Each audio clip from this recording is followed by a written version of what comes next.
നമസ്കാരം, എല്ലാ കുട്ടികൾക്കും ഗ്രീൻ സാറാണ്. 10ാം ക്ലാസ്സിലെ ഇലക്ട്രോ മാഗ്നറ്റിക് ഇൻഡക്ഷൻ അല്ലെങ്കിൽ വൈദ്യുത കാന്തിക പ്രേരണത്തിലെ വളരെ വളരെ വളരെ ഇമ്പോർട്ടൻ്റ് ടോപ്പിക്സ് എല്ലാം നമ്മൾ പഠിച്ച് തീർത്ത് വരികയാണ്. കഴിഞ്ഞ ദിവസം നമ്മൾ ട്രാൻസ്ഫോമർ എന്ന് പറയുന്ന ഭാഗം കഴിഞ്ഞു. അതിന് മുമ്പ് AC ജനറേറ്റർ കഴിഞ്ഞു. അങ്ങനെ വളരെ പ്രധാനപ്പെട്ട ഭാഗങ്ങളെല്ലാം കഴിഞ്ഞുകൊണ്ടിരിക്കുകയാണ്. ഇനി വളരെ കുറച്ച് കാര്യങ്ങൾ കൊണ്ട് തീർന്നു കഴിഞ്ഞാൽ നമുക്ക് 4ാമത്തെ ചാപ്റ്റർ, ഇതോട് കുറച്ച് ഒരു ക്ലാസ് കഴിഞ്ഞാൽ നമുക്ക് 4ാമത്തെ ചാപ്റ്ററിലോട്ട് കയറാം. ലൈറ്റിന്റെ റിഫ്രാക്ഷനും റിഫ്ലക്ഷനും, അതായത് അപവർത്തനവും പ്രതിഫലനവും ഒക്കെ നമുക്ക് പഠിക്കാം. അടിപൊളിയായിട്ട് വരാം. ആദ്യമായിട്ട് ചാനൽ കാണേണ്ടവർ എന്താണ് ചെയ്യേണ്ടതെന്ന് ഒരു ക്വസ്റ്റ്യൻ പറയട്ടെ. എന്താണ് ചെയ്യേണ്ടത്? ആദ്യമായിട്ട് ചാനൽ ചെയ്യുന്നവർ ഒന്ന് സബ്സ്ക്രൈബ് ചെയ്തേക്കുക.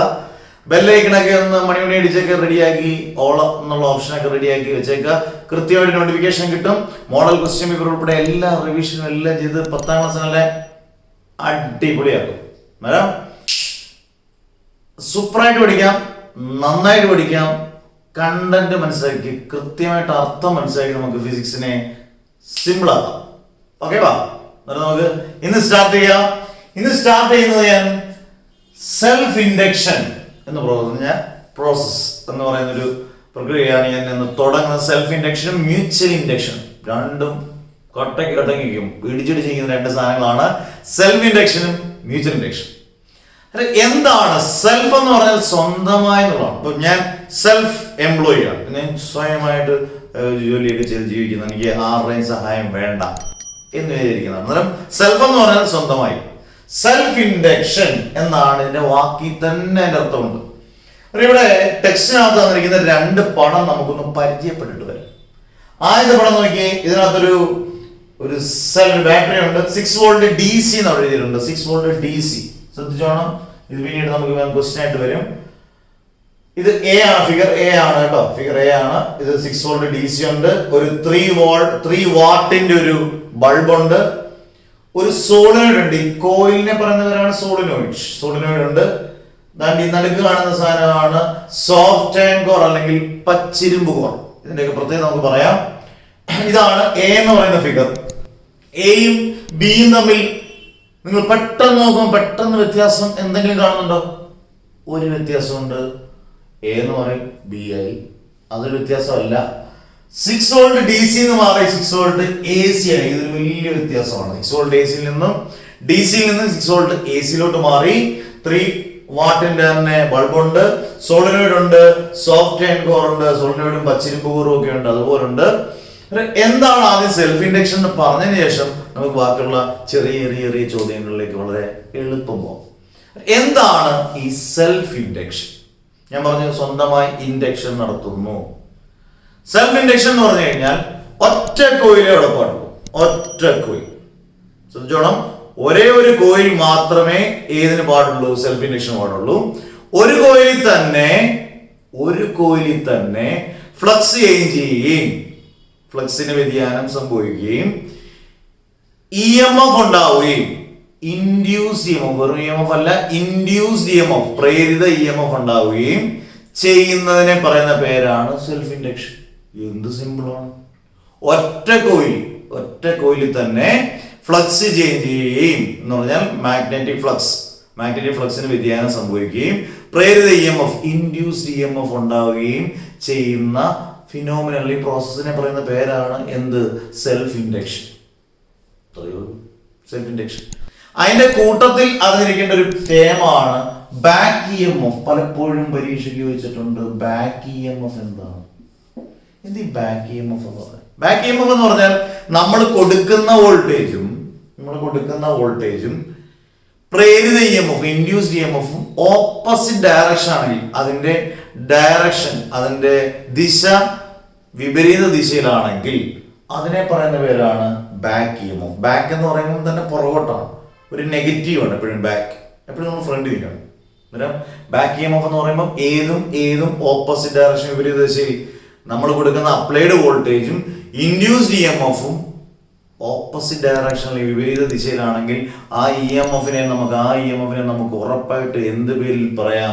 ബാക്ക് EMF എന്ന് പറയും. കാരണം സെൽഫ് ഇൻഡക്ഷന്റെ കൂട്ടത്തിൽ നിങ്ങൾ ഉറപ്പായിട്ടും അറിഞ്ഞിരിക്കേണ്ട ഒരു കാര്യമാണ് ഏത്?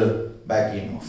അതിന്റെ കൂട്ടത്തിൽ തന്നെ ഡെഫിനേഷന്റെ കൂട്ടത്തിൽ തന്നെ ബാക്ക് EMF കൂടെ പഠിക്കുക. കാരണം മനസ്സിലാക്കി പഠിക്കാൻ എളുപ്പമായി. ഒരു മിനിറ്റ് കൂടി എന്ന് പറഞ്ഞു തരട്ടെ. എന്താണ് സെൽഫ് ഇൻഡക്ഷൻ? ഒരു കോയിലിൽ തന്നെ മാഗ്നറ്റിക് ഫ്ലക്സ് ചേഞ്ച് ചെയ്തു, അവിടെ തന്നെ ഇൻഡ്യൂസ് EMF ഉണ്ടാകുന്ന ഫിനോമിനെ പറയുന്ന പേരാണ് സെൽഫ് ഇൻഡക്ഷൻ.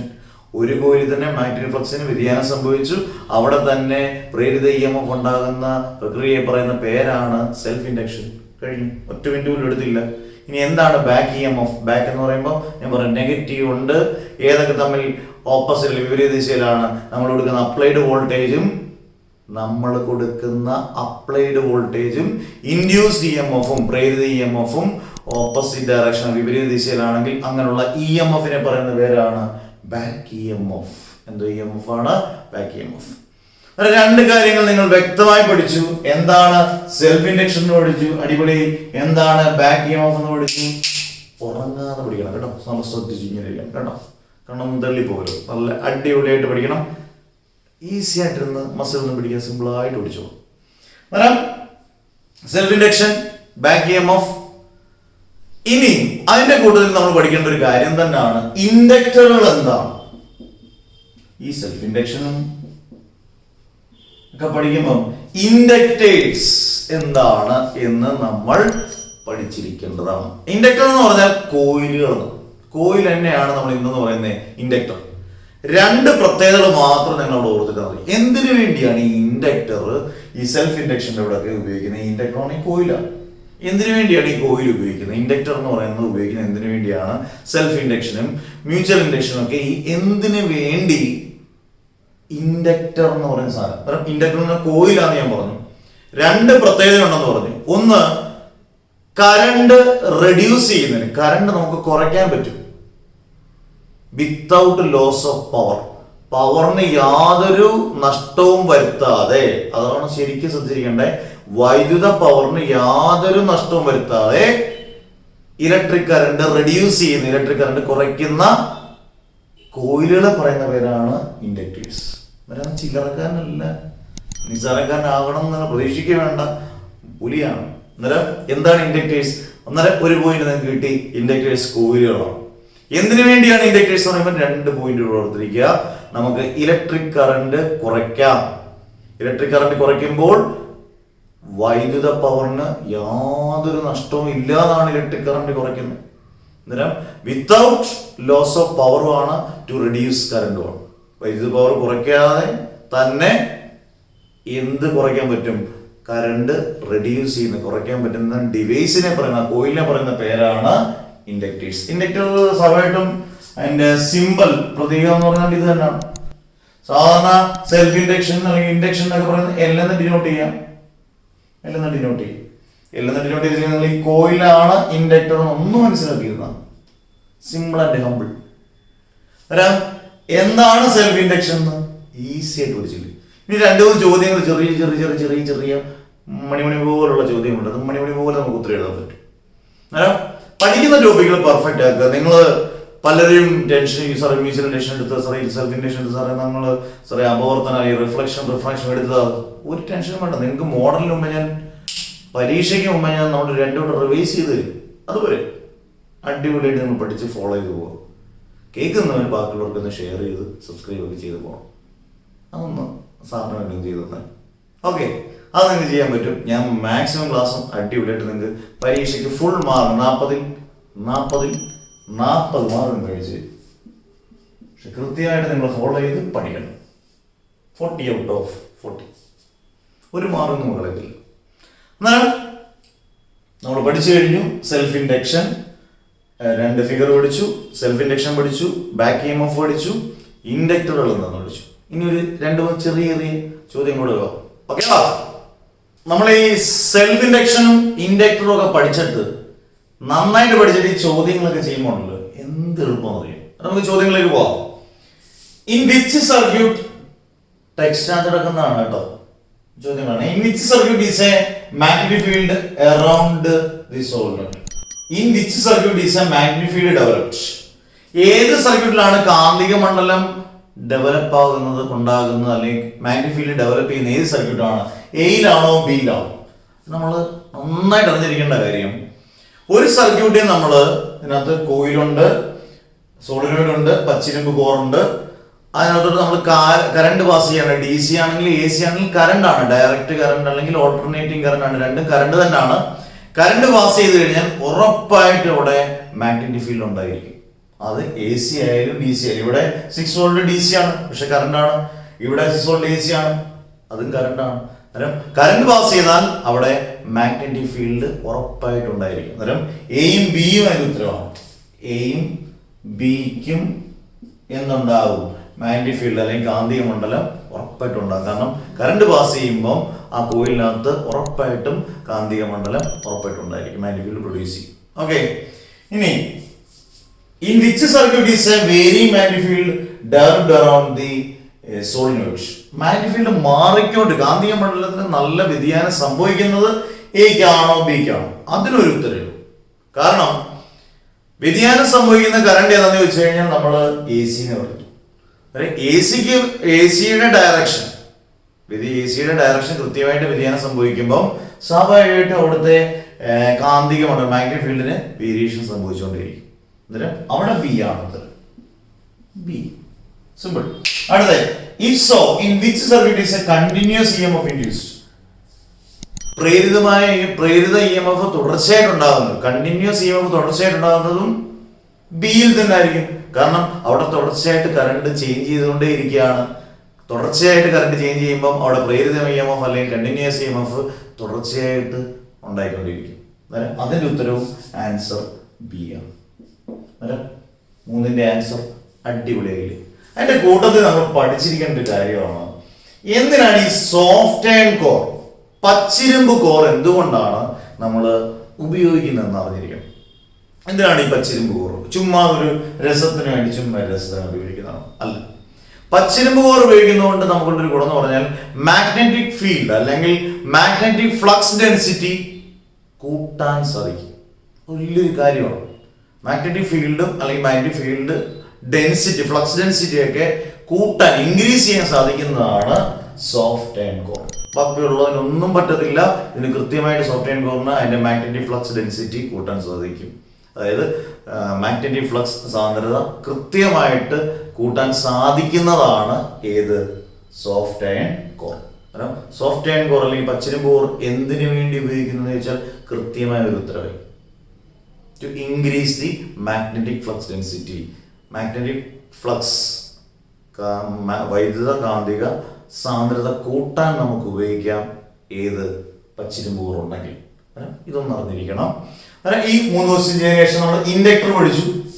ഇൻഡക്ടറിന്റെ ഒരു 1-2 ക്വസ്റ്റ്യൻ ചെയ്ത് നോക്കാം. If resistors are used instead of inductors, ഈ ഇൻഡക്ടറിന് പകരം നമ്മൾ ഇപ്പൊ ഉപയോഗിക്കുന്ന ഇൻഡക്ടറിന് പകരം ഇങ്ങനെയുള്ള റെസിസ്റ്റർ ആണ് ഉപയോഗിക്കുന്നതെങ്കിൽ റെസിസ്റ്റർ ആണെന്ന് ഡിനോട്ട് ചെയ്തു. What will be the disadvantage? ഉറപ്പായിട്ടും എന്തായാലും ഇൻഡക്ടറിന് പകരം ഇൻഡക്ടറേ പറ്റും. അവനെ നമുക്ക് റീപ്ലേസ് ചെയ്ത് നമ്മൾ റെസിസ്റ്റർ ആണ് ഉപയോഗിക്കുന്നതെങ്കിൽ ഉള്ള പ്രശ്നം എന്ന് പറയുന്നത് വേറെ ഒന്നുമല്ല, പവർ ലോസ് ഉണ്ടാവും. പവർ എല്ലാം ലോസ് ചെയ്തങ്ങ് പോകും, ഉള്ള പവർ എല്ലാം നഷ്ടപ്പെടും. അന്നേരം പിന്നെ നമ്മൾ റെസിസ്റ്റർ ഉപയോഗിക്കും? വേണ്ട, നമുക്ക് ഇൻഡക്ടർ ഉപയോഗിച്ചാൽ മതി. അന്നേരം ഇൻഡക്ടർ അല്ലാതെ റെസിസ്റ്റർ ഉപയോഗിച്ചാൽ പവർ ലോസ് ഉണ്ടാകാം, അല്ലേ? അതുപോലെ തന്നെ ഹീറ്റ് ലോസ് ഉണ്ടാകാം, താപനഷ്ടം ഉണ്ടാകാം. ഇതെല്ലാം ഉണ്ടാകും ഏത് ഉപയോഗിച്ചാൽ? റെസിസ്റ്റർ ഉപയോഗിച്ചാൽ. റെസിസ്റ്റർ വേണ്ടായേ വേണ്ട, നമുക്ക് എന്ത് മതി? ഇൻഡക്ടർ മതി. ഓക്കേവാ? അടുത്തത്, inductors are not used in DC circuit. Find out the reason. Inductors are not used DC സർക്യൂട്ടിൽ. ഇൻഡക്ടേഴ്സ് ഉപയോഗിച്ച് കാണില്ല, AC സർക്യൂട്ടിലാണ് ഉപയോഗിച്ചത്. കാരണം കൃത്യമായിട്ട് വ്യതിചലിക്കുന്ന കറണ്ടാണ് ഓൾട്ടർനേറ്റിംഗ് കറണ്ട്. ബാക്ക് EMFും ഒക്കെ ഉള്ളതാണ്, എപ്പോഴും ഉള്ളത് കൊണ്ടാണ് ഈ സെൽഫ് ഇൻഡക്ഷനിൽ AC-ക്കകത്ത് നമ്മൾ ഉപയോഗിക്കുന്നത്. AC-ക്കകത്ത് ഉപയോഗിക്കാനുള്ള കാരണം ഒരു ബാക്ക് EMF ഉണ്ട്, അങ്ങനെയുള്ള കാര്യങ്ങളൊക്കെ ഉള്ളത് കൊണ്ട് DC-ക്ക് പകരം നമ്മൾ എപ്പോഴും ഉപയോഗിക്കുന്നത് AC-യിലായിരിക്കും. കാരണം കൃത്യമായിട്ട് വ്യതിചലിക്കുന്ന കറണ്ടാണ്, ബാക്ക് EMF സെൽഫ് ഇൻഡക്ഷൻ ഉള്ളതൊക്കെ കൊണ്ട് നമ്മൾ എന്തായാലും DC-യിൽ ഉപയോഗിക്കുന്നതിനെക്കാട്ടും നല്ലത് AC-യിൽ ഉപയോഗിക്കുന്നതായിരിക്കും. ഇൻഡക്ടേഴ്സ് എപ്പോഴും ഉപയോഗിക്കാൻ നല്ലത് DC അല്ല AC ആണ്. ഇങ്ങനെയുള്ള ചോദ്യങ്ങളോടൊന്ന് പഠിച്ചു പോവുകയാണെങ്കിൽ എളുപ്പമായിരിക്കും എന്നാണ് ഞാൻ പറയത്തുള്ളൂ. Self induction, back EMF, inductors ചോദ്യങ്ങളുടെ ഒരു ശരാവലി പരീക്ഷയ്ക്ക് ചോദിക്കാൻ പ്രതീക്ഷിക്കാവുന്ന ചോദ്യങ്ങളാണ് ഇതെല്ലാം. ഇതിന്റെ കൂട്ടത്തിൽ നമുക്ക് ഒരു കാര്യം കൂടെ പഠിക്കണം. മ്യൂച്വൽ ഇൻഡക്ഷനോടെ പഠിച്ചാൽ ആ ഒരു ഭാഗം ക്ലിയർ ക്രിസ്റ്റൽ ക്ലിയർ. ഓക്കെയോ? അന്നേരം നമുക്ക് മ്യൂച്വൽ ഇൻഡക്ഷനിലേക്ക് ഓടി വരാം. ഓക്കെ, അടുത്തത് സെൽഫ് ഇൻഡക്ഷൻ കഴിഞ്ഞാൽ, സെൽഫ് ഇൻഡക്ഷൻ മുമ്പേ പഠിക്കേണ്ടതാണെന്നാൽ പോലും അറിഞ്ഞിരിക്കേണ്ട വളരെ ഇമ്പോർട്ടന്റ് കാര്യമാണ് മ്യൂച്വൽ ഇൻഡക്ഷൻ. വളരെ ഇമ്പോർട്ടന്റ് ആണ് മ്യൂച്വൽ ഇൻഡക്ഷൻ എന്ന് പറഞ്ഞാൽ. നമ്മൾ അറിയോ, ഒരു മ്യൂച്വൽ അണ്ടർസ്റ്റാൻഡിങ് ഉണ്ടെങ്കിൽ നമുക്ക് ഇങ്ങനെ പഠിച്ചൊക്കെ പോകാം എന്ന് പറഞ്ഞാൽ അങ്ങോട്ടും ഇങ്ങോട്ടും വളരെ അടുപ്പമുള്ളൊരു ബന്ധം. അതാണ് മ്യൂച്വൽ എന്ന് പറയുന്നത്, മ്യൂച്വൽ ഇൻഡക്ഷൻ. അന്നേരം സെൽഫ് ഇൻഡക്ഷനിൽ ആദ്യം നമ്മൾ അറിഞ്ഞിരിക്കേണ്ട പെട്ടെന്ന് പഠിക്കേണ്ട കാര്യം എന്തൊക്കെ അറിയോ? സെൽഫ് ഇൻഡക്ഷൻ എത്ര കോയിൽ ഉപയോഗിക്കുന്നത്? പെട്ടെന്ന് പറഞ്ഞാൽ ഒറ്റ കോയിൽ ഉപയോഗിക്കുന്നുള്ളൂ. മ്യൂച്വൽ ഇൻഡക്ഷൻ ആകുമ്പോൾ മ്യൂച്വൽ ആണ്, രണ്ട് കോയിൽ ഉപയോഗിച്ചിട്ടുണ്ട്. ഇവിടെ നോക്കി, 2 കോയിൽ ഉപയോഗിച്ചിട്ടുണ്ട്. ഒന്ന് പ്രൈമറി കോയിലും പ്രൈമറി ചുരുളും, 2 സെക്കൻഡറി കോയിലും സെക്കൻഡറി ചുരുളും ഉപയോഗിച്ചിട്ടുണ്ട്. എന്തിനാണ് ഈ പ്രൈമറി എന്ന് പറയുന്നത്? ഞാൻ കഴിഞ്ഞ ദിവസങ്ങളിൽ പറഞ്ഞു, പ്രൈമറി എന്ന് പറഞ്ഞാൽ ഇൻപുട്ട് എന്നുള്ളതാണ്, സെക്കൻഡറി എന്ന് പറഞ്ഞാൽ ഔട്ട്പുട്ടാണ്. നമ്മൾ വൈദ്യുതി കൊടുക്കുന്നത് പ്രൈമറി ചുരുളും പ്രൈമറി കോയിലും, കറണ്ട് കൊടുക്കുന്നത് പ്രൈമറി കോയിലും, ഇൻഡ്യൂസ്ഡ് കറണ്ട് അല്ലെങ്കിൽ ഇൻഡ്യൂസ്ഡ് EMF കിട്ടുന്നത്, ഔട്ട്പുട്ട് കിട്ടുന്നത്, ഇൻഡ്യൂസ്ഡ് EMF അല്ലെങ്കിൽ ഇൻഡ്യൂസ്ഡ് കറണ്ട് കിട്ടുന്നത്, പ്രേരിത EMF അല്ലെങ്കിൽ പ്രേരിത വൈദ്യുതി കിട്ടുന്നത് സെക്കൻഡറി കോയിലിനെ സെക്കൻഡറി ചുരുളാണ്. എന്തിനാണ് പ്രൈമറി എന്തിനാണ് സെക്കൻഡറി എന്നുള്ള സംശയം തീർന്നല്ലോ. അന്നേരം ആദ്യം ഞാനൊരു ക്ലിയർ ആക്കാം. എത്ര കോയിൽ വേണം മ്യൂച്വൽ ഇൻഡക്ഷനിൽ? 2 കോയിൽ വേണം. ഇനി പ്രൈമറി കോയിലും സെക്കൻഡറി കോയിലിനും പ്രത്യേകം എന്താണ്? വൈദ്യുതി നമ്മൾ നൽകുന്നത് പ്രൈമറി കോയിലൂടെയാണ്, അല്ലേ? ഇനി സെക്കൻഡറി കോയിലിന്റെ പ്രത്യേകം എന്താണ്? അവിടാണ് നമുക്ക് ഔട്ട്പുട്ടായിട്ട് റിസൾട്ട് നമുക്ക് കിട്ടേണ്ടതായിട്ടുള്ള ഇൻഡ്യൂസ്ഡ് EMFഉം ഇൻഡ്യൂസ്ഡ് കറണ്ടും, പ്രേരിത EMFഉം പ്രേരിത വൈദ്യുതി കിട്ടേണ്ടത് സെക്കൻഡറി കോയിലാണ് അല്ലെങ്കിൽ സെക്കൻഡറി ചുരുളാണ്. ഇനി നമുക്ക് അറിഞ്ഞിരിക്കേണ്ടതിനകത്ത് വലിയൊരു കണ്ടന്റ്. നമുക്ക് എങ്ങനെയാണ് ഇതിനകത്ത് സ്വിച്ച് ഇവിടെ കൊടുത്തിട്ടുണ്ട്, ഇവിടെ ഒരു ബൾബുണ്ട്. ഈ സ്വിച്ച് ഇടുമ്പോൾ ബൾബ് കത്തുകയൊക്കെ ചെയ്യും, സ്വിച്ച് ഓഫ് ആകും ബൾബ് ഒക്കെ ഇടും, ഇതെല്ലാം നമുക്കറിയാം. സ്വിച്ച് ഓൺ ആകും ബൾബ് കത്തും, സ്വിച്ച് ഓഫ് ആകും ബൾബ് കെടും. അന്നേരം നമ്മൾ ഇതിനകത്ത് ഇതുമായിട്ട് ബന്ധപ്പെട്ട് നമ്മൾ കുറച്ച് കാര്യങ്ങൾ അറിഞ്ഞിരിക്കണം. അത് ജനറലായിട്ട് അറിഞ്ഞിരിക്കണം. എല്ലാ 10ാം ക്ലാസ്സിലും ഫിസിക്സ് പഠിക്കുന്ന കുട്ടികൾ നമ്മൾ അറിഞ്ഞിരിക്കേണ്ടത്, സ്വിച്ച് ഇങ്ങനെ ഞാൻ ഓൺ ആക്കി, സ്വിച്ച് ഓൺ ആക്കി, സ്വിച്ച് ഓൺ ആക്കുമ്പോൾ കറണ്ട് ഇങ്ങനെ പതുക്കെ കയറി ഇങ്ങനെ മുകളിലോട്ട് വരും. എന്നിട്ട് നമുക്ക് ലൈറ്റ് പെട്ടെന്ന് അല്ല എത്ര ഞൊടിയുടെ നമുക്ക് ലൈറ്റ് ഓൺ ആക്കി. അന്നേരം സ്വിച്ച് ഓൺ ആക്കുമ്പോൾ അതിനകത്തൊരു കറണ്ട് ഇങ്ങനെ പ്രവഹിക്കുന്നുണ്ട്. അങ്ങനെ കറണ്ട് പ്രവഹിച്ചാൽ മാത്രമേ ഫ്ലക്സ് ചേഞ്ച് ചെയ്തുള്ളൂ. എപ്പോഴും ഓർത്തുകൊള്ളുക, മാഗ്നറ്റിക് ഫ്ലക്സ് ചേഞ്ച് ചെയ്താലേ EMF ഉണ്ടാകത്തുള്ളൂ, ഇൻഡ്യൂസ്ഡ് EMF. അത് വളരെ ഇമ്പോർട്ടൻ്റ് ആണ്. അന്നേരം സ്വിച്ച് ഓൺ ആകുമ്പോൾ സ്വാഭാവികമായിട്ടും അവിടെ കറണ്ട് പ്രവഹിക്കും, ഫ്ലക്സ് ചേഞ്ച് ചെയ്യും, ഇൻഡ്യൂസ്ഡ് EMF ഉണ്ടാവും. തിരിച്ച് ഞാൻ സ്വിച്ച് ഓഫ് ആക്കും, താഴെ നിന്ന് മുകളിലോട്ടല്ലേ ഓൺ ആക്കുമ്പോൾ സ്വിച്ച് ഓഫ് ആക്കി, മുകളിൽ നിന്ന് താഴോട്ട് കറണ്ട് ഇങ്ങനെ വരും.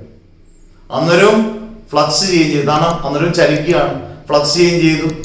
എപ്പം ഫ്ലക്സ് ചെയ്യണമെങ്കിലും ഇത് ചലിച്ചുകൊണ്ടിരിക്കണം, കറണ്ട് ചലിച്ചുകൊണ്ടിരിക്കണം. അന്നേരം നമുക്ക് അവിടെ ഇൻഡ്യൂസ്ഡ് EMF അല്ലെങ്കിൽ ഇൻഡ്യൂസ്ഡ് കറണ്ട് കിട്ടത്തുള്ളൂ എന്നുള്ള ഉറപ്പ് നമുക്ക് വേണം. അന്നേരം സ്വിച്ച് ഓൺ ആക്കിയാലും ഇതാണ് അതിന്റെ പ്രിൻസിപ്പിൾ. സ്വിച്ച് ഓൺ ആക്കിയാലും സ്വിച്ച് ഓഫ് ആക്കിയാലും അവിടെ ഫ്ലക്സ് ചേഞ്ച് ചെയ്തു. ചുമ്മാ സ്വിച്ച് അങ്ങ് ഓൺ ആക്കി ഇട്ടേക്കുകയാണ്, അവിടെ യാതൊരു മാറ്റവും വരുത്തില്ല. സ്വിച്ച് ഓൺ ആക്കിയാലും സ്വിച്ച് ഓഫ് ആക്കിയാലും ഫ്ലക്സ് ചേഞ്ച് ചെയ്യും, അവിടെ ഇൻഡ്യൂസ്ഡ് EMF ഉണ്ടാവും, ഇൻഡ്യൂസ്ഡ് കറണ്ട് ഉണ്ടാവും. ഇത് നന്നായിട്ട് അറിഞ്ഞിരിക്കുക. ഇനി നമുക്ക് ഇതിനകത്തോട്ട് വരാം. എന്താണ് മ്യൂച്വൽ ഇൻഡക്ഷൻ എന്ന് പറഞ്ഞാൽ? 2 അടുത്തായിട്ട് പ്രൈമറി കോയിലും സെക്കൻഡറി കോയിലും അടുപ്പിച്ചടുപ്പിച്ചായിട്ട് വെച്ചേക്കുന്നു. പ്രൈമറി കോയിലോട്ട് നമ്മൾ കറണ്ട് പാസ് ചെയ്യുന്നു, ഫ്ലക്സ് ചേഞ്ച് ചെയ്യുന്നു. ഫ്ലക്സ് ചേഞ്ച് ചെയ്യുന്നത് പ്രൈമറി കോയിലിൽ. എന്നാൽ സെക്കൻഡറി കോയിലിൽ നമുക്ക് എന്ത് സംഭവിക്കും? ഓട്ടോമാറ്റിക്കായിട്ട് നമുക്ക് സെക്കൻഡറി കോയിൽ പ്രേരിത EMF അല്ലെങ്കിൽ പ്രേരിത വൈദ്യുതി അല്ലെങ്കിൽ ഇൻഡ്യൂസ്ഡ് EMF അല്ലെങ്കിൽ ഇൻഡ്യൂസ്ഡ് കറണ്ട് സെക്കൻഡറി കോയിൽ കിട്ടുമ്പം അതിനെ പറയുന്ന പേരാണ് മ്യൂച്വൽ ഇൻഡക്ഷൻ. 2 കോയിൽ അടുപ്പിച്ചടുപ്പിച്ച് വെച്ചാൽ ഒരു കോയിലിന്റെ സഹായത്തോടെ മറ്റേ കോയിലിൽ ഇൻഡ്യൂസ്ഡ് EMF പ്രേരിത EMF പ്രേരിത കറണ്ടോ കിട്ടിയാൽ അതിനെ പറയുന്ന പേരാണ് മ്യൂച്വൽ ഇൻഡക്ഷൻ. ഇവർ തമ്മിൽ നല്ലൊരു അണ്ടർസ്റ്റാൻഡിങ് ഉണ്ട്. ഇവൻ കുറച്ച് ജോലി ചെയ്യും, ഇവൻ കുറച്ച് ജോലി അവനും ചെയ്യും. ഇവൻ ചെയ്യുന്ന ജോലിക്ക് ഇവന് റിസൾട്ട് കിട്ടും. പ്രൈമറി കോയിൽ ചെയ്യുന്ന ജോലിക്ക് സെക്കൻഡറി കോയിലാണ് റിസൾട്ട് അടിക്കുന്നത്. നമ്മളിപ്പോൾ പരീക്ഷയ്ക്ക് ആർക്കെങ്കിലും പറഞ്ഞു കൊടുക്കും, ആ പറഞ്ഞു കൊടുക്കുന്നതിനായിരിക്കും ചിലപ്പം റിസൾട്ട് ഏറ്റവും കൂടുതൽ മാറും. അതുപോലെ ഇവിടെ സംഭവിക്കുന്നത്. പ്രൈമറി കോയിൽ നമ്മൾ വൈദ്യുതി കൊടുക്കുന്നു, സെക്കൻഡറി കോയിൽ നമുക്ക് ആവശ്യമുള്ള ഇൻഡ്യൂസ്ഡ് EMF അല്ലെങ്കിൽ ഇൻഡ്യൂസ്ഡ് കറണ്ട്, പ്രേരിത EMF അല്ലെങ്കിൽ പ്രേരിത കറണ്ട് കിട്ടുന്ന ഈ ഒരു പ്രക്രിയ അല്ലെങ്കിൽ ഈ പ്രോസസ്സിനെ പറയുന്ന പേരാണ് മ്യൂച്വൽ ഇൻഡക്ഷൻ. വളരെ ഇമ്പോർട്ടന്റ് ആണ്. ട്രാൻസ്ഫോമറിന്റെ പ്രിൻസിപ്പിൾ ഏതാണെന്ന് ചോദിച്ചാൽ നമ്മൾ ഇലക്ട്രോ മാഗ്നറ്റിക് ഇൻഡക്ഷൻ അല്ലെങ്കിൽ വൈദ്യുതകാന്തിക പ്രേരണം എന്ന് പറയുമ്പോൾ പോലും മ്യൂച്വൽ ഇൻഡക്ഷൻ അതിന്റെ പ്രിൻസിപ്പിൾ ആയിട്ട് പറയാം. മ്യൂച്വൽ ഇൻഡക്ഷൻ ട്രാൻസ്ഫോമറിന്റെ പ്രിൻസിപ്പിൾ ആണ്. നിങ്ങൾക്ക് പരീക്ഷയ്ക്ക് ചോദിക്കുമ്പോൾ what is the principle of electro magnetic induction അല്ലെങ്കിൽ ഇലക്ട്രോ മാഗ്നറ്റിക് വൈദ്യുതകാന്തിക പ്രേരണത്തിന്റെ തത്വം എന്താണെന്ന് ചോദിച്ചാൽ നിങ്ങൾക്ക് രണ്ടും എഴുതാം. ഒന്നുകിൽ ഇലക്ട്രോ ഇൻഡക്ഷനും ബ്രാക്കറ്റിൽ മ്യൂച്വൽ ഇൻഡക്ഷൻ എഴുതിക്കൂ. അതിനകത്ത് പിന്നെ ഒരു വെട്ടം അവിടെ എങ്ങും വരത്തില്ല. ഒരു വെട്ടം നോക്കുമ്പോൾ നമ്മളെല്ലാം എഴുതിയിരിക്കുന്നു ഒരു രക്ഷയില്ല എന്ന് നമുക്ക് പറയാം. അന്നേരം അതുകൊണ്ട് മ്യൂച്വൽ ഇൻഡക്ഷൻ വളരെ ഇമ്പോർട്ടൻ്റ് ആണ്. ഞാൻ പറഞ്ഞു തന്നിരിക്കുന്ന വ്യത്യാസങ്ങൾ കൃത്യമായിട്ട് മനസ്സിലാക്കുകയെന്ന് വിചാരിക്കുന്നു. കുട്ടികളെല്ലാവരും നന്നായിട്ട് കുട്ടികളിതെല്ലാം ഷെയർ ചെയ്ത് ബാക്കിയുള്ള കുട്ടികൾക്ക് കൊടുക്കുക. കാരണം കൃത്യമായിട്ട് അറിഞ്ഞ് നന്നായിട്ടിരിക്കേണ്ട. കാരണം ഇത് +2 വരുമ്പം 6ാമത്തെ ഒരു ചാപ്റ്റർ ഉണ്ട്, ഇലക്ട്രോ മാഗ്നറ്റിക് ഇൻഡക്ഷൻ തന്നെയാണ് ഇതിന്റെ പേര്. അന്നേരം ഈ കാര്യങ്ങളെല്ലാം നമുക്ക് അറിഞ്ഞിരിക്കണം. അന്നേരം ചുമ്മാതെ ഫ്ലക്സ് ചേഞ്ച് ചെയ്യത്തില്ല. ഫ്ലക്സ് ചേഞ്ച് ചെയ്താൽ മാത്രമേ കറണ്ട് ഉണ്ടാകത്തുള്ളൂ, ഇൻഡ്യൂസ്ഡ് കറണ്ട് ഉണ്ടാകത്തുള്ളൂ, ഇൻഡ്യൂസ് EMF ഉണ്ടാകത്തുള്ളൂ, ബൾബ് കത്തത്തുള്ളൂ. ഓൺ ആക്കിയാലും ഓഫ് ആക്കിയാലും നമുക്ക് ഇൻഡ്യൂസ്ഡ് EMF ഇൻഡ്യൂസ്ഡ് കറണ്ട് കിട്ടും. കാരണം അവിടെ ഫ്ലക്സ് ചേഞ്ച് ചെയ്യുന്നു എന്നുള്ള കാന്തികമാണ്. ഫ്ലക്സിന് ചേഞ്ചിന് കൃത്യമായിട്ടൊരു മാറ്റം ഉണ്ടാകുന്നു എന്നൊക്കെ ഉള്ളത് നമ്മുടെ മനസ്സിൽ വേണം. സെൽഫ് ഇൻഡക്ഷൻ ഒറ്റ കോയിൽ മതിയെങ്കിൽ മ്യൂച്വൽ ഇൻഡക്ഷന് 2 കോയിൽ വേണം എന്നുള്ള കാര്യങ്ങളെല്ലാം നമ്മൾ വ്യക്തവും ശക്തവുമായി മനസ്സിലാക്കിയിരിക്കേണ്ട ടോപ്പിക്കുകളാണ് ഈ പറഞ്ഞ ടോപ്പിക്ക്. അന്നേരം നിങ്ങൾക്ക് നന്നായി മനസ്സിലാക്കി എന്ന് വിചാരിക്കുന്നു. സെൽഫ് ഇൻഡക്ഷൻ മ്യൂച്വൽ ഇൻഡക്ഷൻ പടങ്ങളെല്ലാം നല്ല വൃത്തിയായിട്ട് വരച്ചു പഠിക്കണം. ചില പടങ്ങളൊക്കെ ഞാൻ എഴുതിയിരിക്കുന്നത് ചെറുതായിട്ട് കാണാൻ ബുദ്ധിമുട്ടുണ്ടെങ്കിൽ നിങ്ങളൊന്ന് സൂം ചെയ്തൊന്ന് കണ്ടു നോക്കിയാൽ മതി, കാണാൻ പറ്റും, കുഴപ്പമില്ല. അത് നിങ്ങൾ നന്നായിട്ട് പഠിക്കുക. ഓരോ ദിവസവും കണ്ടന്റുകൾ നമുക്ക് എഴുതുന്ന കണ്ടന്റ് നല്ല വൃത്തിയായിട്ട് പഠിപ്പിക്കാൻ ശ്രമിക്കും, മാക്സിമം ശ്രമിക്കും. നിങ്ങൾക്ക് ഏറ്റവും എളുപ്പമാർഗത്തിൽ മനസ്സിലാവും എന്ന് തന്നെയാണ് വിചാരിക്കുന്നത്. കൃത്യമായിട്ട് പഠിക്കുക. അന്നേരം കൃത്യമായ രീതിയിൽ ഞാൻ പോർഷൻസ് ഒക്കെ തീർത്ത് അടിപൊളിയായിട്ട് നിങ്ങൾക്ക് തരുമ്പോൾ നിങ്ങൾ റെഡി ആയിട്ടിരിക്കണം. അന്നേരം മോഡലിന് മുമ്പൊക്കെ നമുക്ക് ഏകദേശമൊക്കെ ഒരു അടിപൊളിയായിട്ട് നമുക്ക് തീർത്ത് കണ്ടീഷനാക്കി മുമ്പിൽ തരും. നിങ്ങളങ്ങ് പഠിച്ച് അടിപൊളി മാർക്ക് മേടിക്കുമ്പോഴാണ് പിന്നീട് അങ്ങോട്ട് പരീക്ഷയ്ക്ക് ശരിക്കുള്ള പബ്ലിക് എക്സാമിന് മുമ്പേ നമ്മൾ ക്വസ്റ്റ്യൻ കുറവൊക്കെ ഇങ്ങോട്ട് ചെയ്ത് നല്ല അടിപൊളിയാക്കുമ്പോഴത്തേന് ഓക്കെ വാ. നിർത്തുന്നു. അടുത്ത ദിവസം മറ്റൊരു ടോപ്പിക്കിലേക്ക് വരുന്ന മുമ്പേ, അടുത്ത ദിവസം ഏകദേശം ഒക്കെ തീരും. ടോപ്പിക്ക് വരുന്നതിന് മുമ്പേ നമുക്ക് കാണാം. Bye bye. അന്നേരം കാണാം. Bye bye, see you. Okay വാ.